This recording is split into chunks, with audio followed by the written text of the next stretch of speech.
एक एक्स्ट्रा की भी कोई जिंदगी होती है।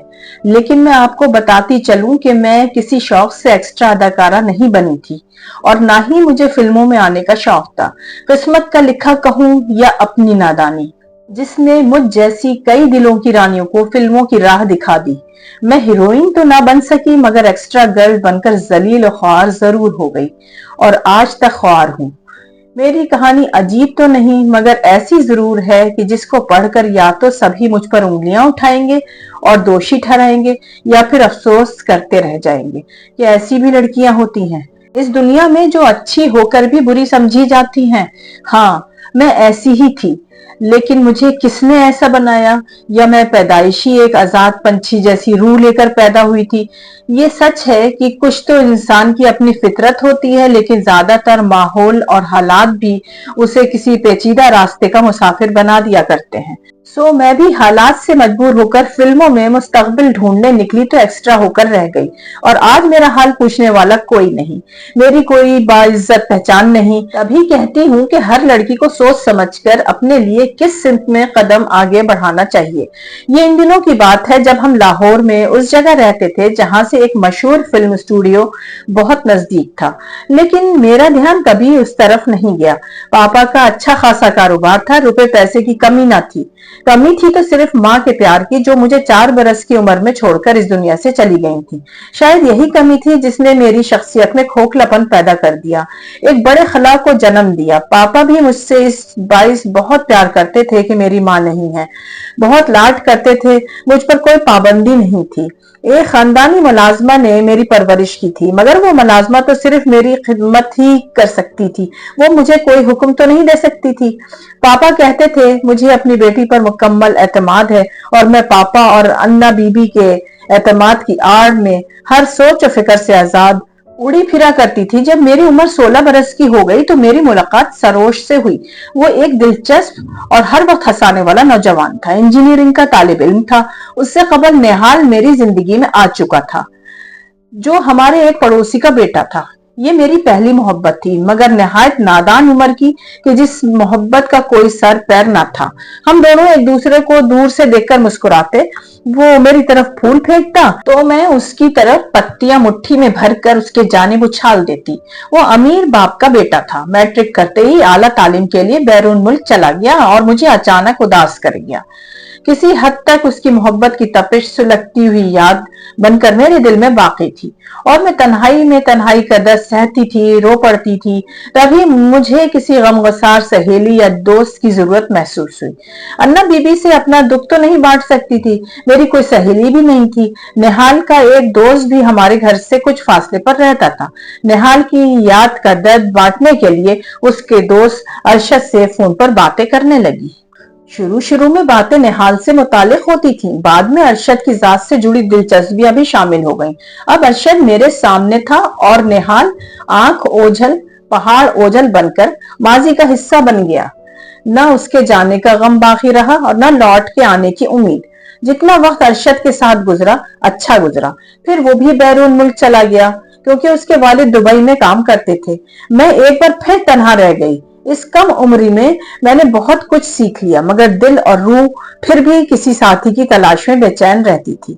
मैंने अरशद के एक और दोस्त आबिद से राब्ता किया। उसने तसल्ली दी और बताया कि अरशद दुबई से लंदन चला गया है और अपना पता उसे दे गया है। इन दिनों फोन से ज्यादा खतूत का रिवाज था। आबिद कहता कि मुझे खत लिखा करो, मैं अरशद को भेज दिया करूंगा और जब जवाब आएगा तुम तक पहुंचा दूंगा। मैंने ऐसा ही किया। अरशद के नाम खत लिखकर आबिद को देती और वो मुझे लंदन से आने वाले खतूत दे देता। इन खतूत को बार बार पढ़कर दिल को तसल्ली देती। यूं आबिद मेरे लिए एक अहम कड़ी बन गया। मुझे बिल्कुल एहसास न था कि मैं क्या कर रही हूँ। मैं कोई आजाद पंछी तो ना थी कि कभी इस डाल कभी उस डाल बैठती, मगर मोहब्बत के इस खेल को मासूमाना दिलचस्पी समझकर एक तूफान में बहती चली गई। फिर आबिद की शादी हो गई और उसने मुझसे मिलना जुलना तर्क कर दिया। मैं इस खामोश जुदाई का सोग मना ही रही थी कि एक दिन पापा ने बताया उनके एक करीबी दोस्त का बेटा बाबर मुल्तान से लाहौर आ रहा है और कुछ अरसा हमारे यहाँ कयाम करेगा। हमारा घर बड़ा था और कई कमरे खाली पड़े थे। पापा ने बाबर के लिए मेहमान खाना तैयार करवा दिया।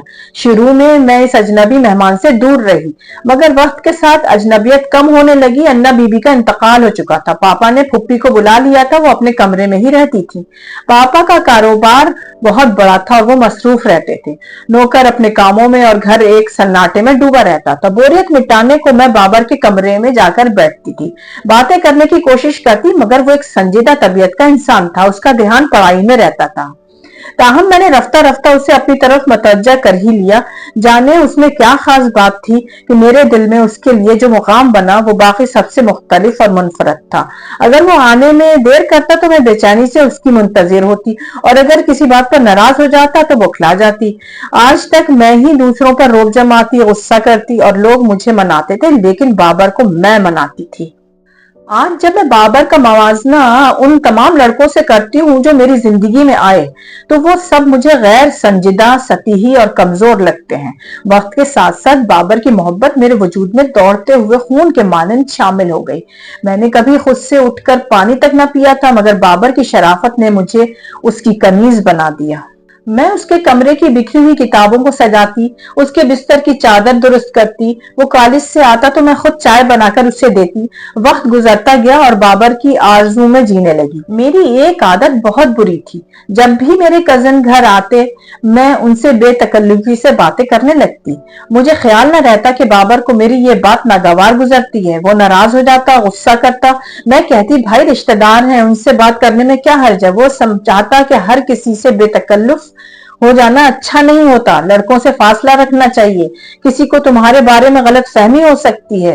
मेरी समझ में ना आता कि वो ऐसा क्यों कहता है, और उसकी समझ में ना आता कि मैं ऐसा क्यों करती हूँ। मैं उसे समझाती कि बचपन में मेरी माँ वफात पा गई, नौकरानी के सहारे पली बड़ी। किसी ने कभी मुझ पर कोई रोक टोक नहीं की, इसलिए मुझे टोकना बुरा लगता है। आखिर किसी से बात कर लेने में क्या बुराई है, मेरा दिल तो साफ है। वो कहता, नसरीन तुम एक लड़की हो और लड़कियों को बेबाक हो जाना उनके हक में अच्छा नहीं होता।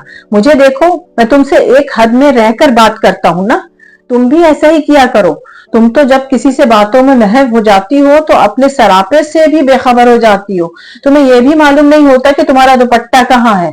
वो ये मुसलसल मुझे समझाता रहा, यहाँ तक कि मैं उससे कोफ्त महसूस करने लगी, क्योंकि मैं खुद को बदल नहीं सकती थी। मुझे लगने लगा कि वो मुझ पर हुकूमत करना चाहता है, हर वक्त अपनी मर्जी थोपना चाहता है, और यही बात मुझे किसी की भी कभी पसंद नहीं आती। मैंने उससे बेतवज्जही बरतना शुरू कर दी, तो उसने भी मुझसे बातचीत करना बंद कर दी। अब मुझे किसी पर करार ना आता। मैंने उसे मनाने की कोशिश करी, मगर वो ना माना। तब मैंने उसे खतूत लिखने शुरू कर दिए और अपनी सच्चाई बयान की। मैंने लिखा कि निहाल, सरोश, अरशद, आबिद ये सब मेरी जिंदगी में आए, मगर मेरी उनसे सिर्फ ख्याली पाकीज़ा मोहब्बत थी। माँ की शफकत की कमी ने मेरे अंदर एक खला पैदा कर दिया था और मैंने रूहानी सहारे तलाश किए, लेकिन दिल में कभी कोई मैल, बुराई और बदनीयती नहीं थी। उनसे बातें करके खुशी मिलती थी, मगर मेरे दिल का खला कभी ना भर सका।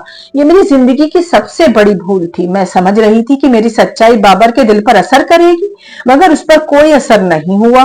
वो अब भी यही कहता है कि हर लड़के से बेतकल्लुफ होकर बात करना मायूब बात है। उसकी नसीहतें तकलीफ दे हद तक बढ़ गईं, तो मुझे उससे उलझन होने लगी, चिढ़ होने लगी। मैं सोचने लगी कि मैं कोई बुरी लड़की नहीं, जबकि बाबर एक शक्की मिजाज और तंग नजर इंसान है। ऐसा इंसान कभी किसी को खुशी नहीं दे सकता। मैं उससे ये भी कहती थी कि तुम शक्की हो, मैं इतनी बुरी नहीं हूं, क्योंकि मैंने कभी कोई बुराई नहीं की। तो फिर तुम मुझे अपना ज़हनी गुलाम क्यों बनाना चाहते हो? मैं जानती थी कि बाबर मुझे हमेशा के लिए अपनाना चाहता है, इसलिए वो ऐसा सख्त रवैया अख्तियार करता था। उसके सिवा उसकी और कोई नियत न थी। वो बस चाहता था कि मैं हर गैर मर्द से दूर रहूं। मैं भी इससे मोहब्बत करती थी, मगर उसके हर वक्त बिगड़े रहने से परेशान रहती थी, क्योंकि आज तक ना किसी ने मुझे इस तरह डांटा था और ना इस तरह गुस्सा दिखाया था। एक दिन जब मैं अपने मामू के बेटे से बातें कर रही थी, बाबर ने सबके सामने मुझे कह दिया कि ढीठ लड़की, तुम बाज नहीं आ सकती, तो मैं खुद तुम्हारी जिंदगी से दफा हो जाता हूँ। तुम कभी किसी एक की होकर नहीं रह सकती। तुम्हारी जात पर यकीन करना अपने आप को बर्बाद करना है। اس کے جملوں نے گویا میرے دل پر انگارے برسا دیے اور میں اس سے دور ہو گئی۔ ایک دن میرا چچا زاد بھائی آیا اور کہنے لگا کہ نسرین، کیا تم میرے ساتھ باہر گھومنے چلو گی؟ میں بھی اندر سے تپی بیٹھی تھی، فوراً حامی بھر لی۔ وہ مجھے اپنے گھر لے گیا۔ وہاں میں نے اس کے بھائی بہنوں کے ساتھ اچھا وقت گزارا اور میرا موڈ خوشگوار ہو گیا۔ لیکن جب میں گھر لوٹی تو بابر بہت غصے میں تھا۔ اس نے غصے سے مجھے دیکھا اور کہا کہ تم تو تماشا بن گئی ہو۔ میں نے اس کی بات پوری بھی نہیں سنی اور منہ پھیر کر وہاں سے چلی آئی۔ اب میں نے اس سے مکمل طور پر بات چیت بند کر دی۔ اس کے بعد وہ افسردہ اور کھویا کھویا سا رہنے لگا، مگر اب مجھے اس کی پریشانی سے خوشی محسوس ہونے لگی تھی۔ مجھ پر اس کی طرف سے بے حسی چھا چکی تھی۔ میں جان بوجھ کر اپنے کزن سے ہنس ہنس کر باتیں کرتی تاکہ اسے جلاؤں۔ وہ میرے اس رویے کو قطعی ناپسند کرتا تھا اور میں اتنی ہی دور نکل چکی تھی کہ اب وہ مجھے ایک حقیر سا انسان محسوس ہونے لگا تھا۔ میں نے اس کے ساتھ ہر ناطہ توڑ دیا اور دل و جان سے اس سے دور ہو گئی۔ وہ تلملا کر رہ گیا۔ آخر ایک دن اس نے مجھے بلایا اور کہا، میں تم سے واقعی محبت کرنے لگا تھا، لیکن تم نے میری محبت کی توہین کی ہے۔ تم نے مجھے محبت دے کر پھر وہی محبت چھین لی۔ میں تمہیں کبھی معاف نہیں کروں گا۔ میں نے تمہارا بھلا چاہا، تمہیں عزت سے اپنانا چاہا اور تم نے مجھ سے برا سلوک کیا۔ یاد رکھنا وہ خطوط جو تم نے مجھے لکھے اب تمہارے مستقبل کی تباہی کا باعث بن سکتے ہیں۔ میں نے بے نیازی سے جواب دیا کہ جو کرنا ہے کر لو، مجھے تمہاری بالکل بھی پرواہ نہیں۔ میں نے پاپا سے بھی اس کی شکایت کر دی کہ بابر کو فوراً گھر سے نکالا جائے۔ پاپا بولے کہ بیٹی ذرا صبر کر لو، اس کے امتحان ہو جائیں گے تو وہ چلا جائے گا۔ تم نہیں جانتی اس کے والد کے ہم پر بہت احسانات ہیں، تم بس اس سے بات ہی نہ کیا کرو۔ کاش مجھے اس وقت سمجھ ہوتی کہ بابر سب لڑکوں جیسا نہیں تھا، وہ مجھ سے واقعی محبت کرتا تھا۔ وہ چاہتا تھا کہ میں باعزت رہوں، عزت سے جیوں، اسی لیے وہ مجھے روکتا ٹوکتا تھا۔ مگر میرے اندر نہ صرف لاپرواہی تھی بلکہ شاید کوئی انا یا گھمنڈ بھی تھا۔ میں نے اس کے خالص جذبے کو بھی ٹھکرا دیا، یہ سوچ کر کہ وہ ایک شکی اور روک ٹوک کرنے والا انسان ہے۔ بھلا ایسا شخص مجھے کیسے خوش رکھے گا؟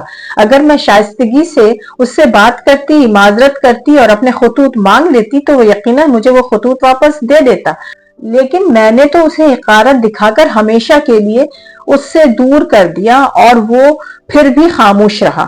بابر کے امتحان مکمل ہوئے اور وہ ہمارے گھر سے چلا گیا۔ میں نے جاتے وقت اس سے کہا، شکر ہے تم دفع ہو رہے ہو، روکنے ٹوکنے والی مصیبت میرے سر سے ٹل گئی۔ ایک سال بعد پاپا نے اپنے ایک دوست کے بیٹے سے میری شادی کر دی۔ انہوں نے شادی میں بابر اور اس کے والدین کو بھی مدعو کیا۔ اس کے والدین تو آئے مگر بابر نہ آیا، تو میں نے اسے فون کر کے تانا دیا کہ سامنا کرنے کی ہمت نہیں، میری خوشی دیکھ کر جل گئے یا حوصلہ نہیں ہے۔ یہ وہ آخری چوٹ تھی جو میں نے اپنی نادانی میں خود ہی اپنی زندگی پر لگا دی۔ اگر میں اسے یہ سب کچھ نہ کہتی تو شاید وہ بھی سب کچھ نہ کرتا جو پھر ہوا۔ اسی شام وہ ہمارے گھر آیا۔ میری شادی کا تیسرا دن تھا اور میں چوتھی کی رسم کے لیے میکے میں موجود تھی۔ بابر نے میرے شوہر کو باہر لے جا کر بات کی اور چپ چاپ واپس چلا گیا، لیکن جب میرا شوہر واپس آیا تو وہ یکسر بدلا ہوا تھا۔ آتے ہی اس نے مجھ سے سوال کیا کہ دلہن بیگم، یہ سروش، نہال، ارشد اور عابد کون ہے؟ اور بابر تمہارا کیا لگتا ہے؟ تم اب تک کتنے لڑکوں سے محبت کر چکی ہو؟ چاہے وہ محبت پاکیزہ ہی کیوں نہ ہو، مگر اس کا گواہ کون ہے اور کون یقین کرے گا؟ یہ سن کر میرے ہوش اڑ گئے، زبان کنگ ہو گئی، کچھ سمجھ نہ آیا کہ کیا جواب دوں۔ میں بس اتنا کہہ سکی کہ تو آخر بابر نے وہ خطوط دکھا ہی دیے، حالانکہ میں نے اسے ایسا کمظرف نہیں سمجھا تھا۔ یہ سن کر فہیم اور بھی بھڑک اٹھا۔ اس نے کہا، ہاں، اور یہ رہیں تمہارے کارناموں کی دستاویزات۔ یہ کہہ کر اس نے وہ خطوط میرے منہ پر مار دیے۔ اس کے بعد وہ لاہور سے سیالکوٹ چلا گیا اور میری زندگی اجڑ کر رہ گئی۔ پاپا نے بہت کوشش کی مگر فہیم مجھے قبول کرنے پر راضی نہ ہوا اور بات طلاق تک جا پہنچی۔ جب تک پاپا زندہ رہے مجھے ایک سائبان حاصل رہا، لیکن ان کی وفات کے بعد سب کچھ بکھر گیا۔ ایک دن پڑوسن کے بھائی کے مشورے پر میں فلم اسٹوڈیو چلی گئی، کیونکہ اب زندگی کی گاڑی خود ہی کھینچنی تھی۔ میرے پاس نہ ڈگری تھی نہ ہنر، بس ایک چہرہ تھا۔ سب نے دلاسا دیا مگر کبھی ہیروئن نہ بنایا گیا، صرف ایکسٹرا کے کردار ہی ملے۔ कहते थे कि पहले एक्स्ट्रा का तजुर्बा हासिल करो, फिर किसी दिन मरकजी किरदार भी मिल सकता है। मगर किस्मत ने साथ ना दिया, मैं हमेशा एक्स्ट्रा ही रही, ना कोई अहम किरदार मिला, ना पहचान। वक्त गुजरता रहा, जीने के लिए कुछ न कुछ कमाना भी था और यूं अदाकारी का सिलसिला जारी रहा।